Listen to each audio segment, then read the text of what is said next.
এশার পরে শুধু এক রাকাত ভিতর পড়লে হবে কিনা, এটাই তো সুন্নতের পরে। দেখেন এশার সালাত ফরজ 4 রাকাত, এতে কোনো কমতি চলবে না। 4 রাকাতে কম করলে কাবিরা গুনাহ, বরং কুফরের বিষয়টি মারাত্মক গুনাহ। ঠিক আছে, সুন্নাতের রাতে বা বড়ই ফজিলত, কিন্তু এতে বড় গুনাহ হয়ে যাবে এমন কিছু নাই। তবে কন্টিনিউ ছাড়বেন না, অনেক বড় ফজিলত।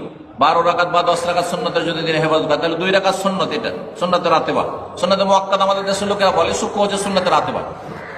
আর বেতর সর্বনিম্ন 1, তার উপরে 3, 5, 7, 9, 11। কথা বোঝা গেছে?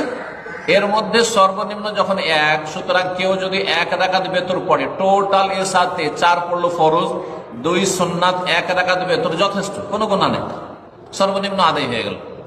জি, আহলে হাদিসরা সালাফিরা অনেকে এরকম করে পড়ে। আহলে হাদিসদের আমল ঠিক এরকমই। যারা আহলে হাদিস এলাকার মানুষ, আহলে হাদিস মসজিদ দেখবেন যে ওই রকমই পড়ে, 7 রাকাতই পড়ে।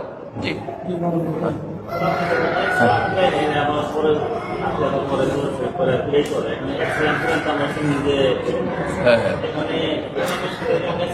ইমামের সাথে সহসিদ্ধা ইমামের সাথে করছেন, আর ইমাম 1 সালাম ফিরার পর সহসিদ্ধা করছেন, তাহলে কি করবেন? ইমামের আনুগত্য করবেন। এখানে তো ইমামের বিরোধিতা করা সম্ভব না, আপনার নামাজে কোনো ক্ষতি হবে না। তার সুন্নতের খেলাফ কাজ করেছে, ইনশাআল্লাহ নামাজ হয়ে গেছে, কোনো অসুবিধা নেই।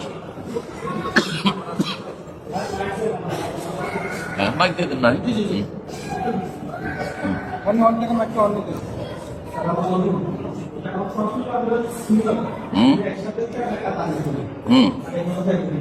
এক সালামে না 2 সালামে, এটাই বলছি। জোহরের, শুধু জোহরের সুন্নত 1 সালামে আদায় করবেন না 2 সালাম? হ্যাঁ, কি হলো? ও আচ্ছা আচ্ছা, শোনেন, জোহরের হোক আর অন্য সুন্নত হোক, নবী সাল্লাল্লাহু আলাইহি ওয়াসাল্লামের একটি হাদিস, বেশ কিছু হাদিসের কিতাব, সহিহ হাদিস, সালাতুল লাইল ওয়ান নাহারে মাসনা মাসনা, রাত দিনের সুন্নত নামাজগুলি 2 করে, এটাই বেশি উত্তম, এটাই বেশি উত্তম। সুতরাং জোহরের আগে যারা 4 পড়তে অভ্যস্ত, 2 পড়ে সালাম ফেরেন, এটা বেটার, এটাই উত্তম।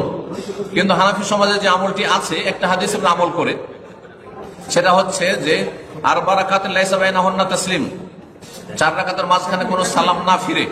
এই হাদিসটি আল্লামা আলবানী দুর্বল, অনেকে দুর্বল বলেছেন, আর কেউ সহিহ বলেছেন। সুতরাং কেউ যদি জোহরে 1 সালামে 4 পড়ে জায়েজ, তবে 2 করে পড়া 2 সালামে, এটা বেশি উত্তম।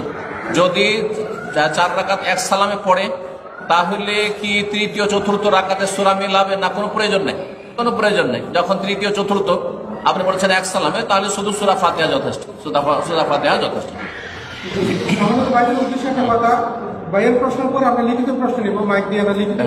জি জি, ভালো, এটাই শেষ। হ্যাঁ, মৌখিক প্রশ্ন এটাই শেষ। হ্যাঁ, বলেন। ওয়ালাইকুম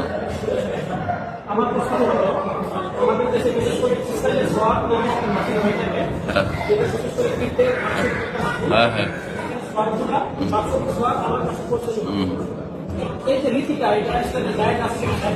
যে গুরুত্বপূর্ণ প্রশ্ন, ইসালে সওয়াবের যে মাহফিল হয় দেশে পীরেরা করে থাকে বা পীরের ভক্তরা করে থাকে, এই মাহফিল আর এই নেকিটা, ইসাল মানে পৌঁছানো, আর সওয়াব মানে নেকি, আল্লাহর কাছে নেকি পৌঁছানো, সেই জন্য অনুষ্ঠান করে, আনুষ্ঠানিকতা, এটি বিদআত, এর অস্তিত্ব ইসলামে নেই। রাসূলুল্লাহ সাহাবীরা ইসালে সব কেউ করেননি এরকম তরিকা। সুতরাং এটি বর্জনীয় তরিকা, ছেড়ে দেওয়া ফরজ, আর কাজটি বিদআত, গুনার কাজ, জাহান্নামে যাওয়ার কাজ, নেকির কাজ নয়। আল্লাহ হিদায়াত দান করুন।